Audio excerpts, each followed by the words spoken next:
खान म्हणतो कुत्ता, आओ शिवाजी आओ हमारे गले लग जाओ। आणि जवळ भेटताना खानाने राजाची भेट अशी घेतली, राजांची मान आपल्या जाया बंगल्यात घेतली आणि प्रकार काय घडला, खानाचा अभिमान मान्याला, खानाचा अभिमान मान्याला, खानाचा अभिमान मान्याला, खानाचा अभिमान मान्याला।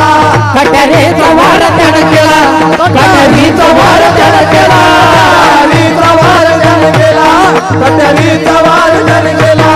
शिलपत होतंय अंगाला, शिलपत होतंय अंगाला,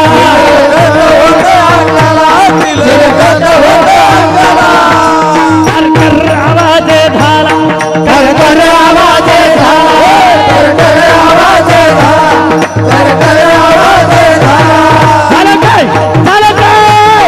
अरे महाराष्ट्राचा राजा अफजल खानाच्या तावडीत होता, दुष्ट खानाने राजाची भेट घेतली आणि आपल्या डाव्या बंगल्यात माझ्या राजाची मान दाबली आणि मान डाव्या बंगल्यात जाऊन उजव्या हाताने कट्यार काढली आणि राजाच्या डोक्यात मारली आणि पगडीच्या आतून चिलखताची टोपी होती। राजांना झालं नाही काही, चिलखतावर कट्यार आलेली कर कर कर आवाज झाला, पण राजाच्या लक्षात आलं खान दगा करतोय।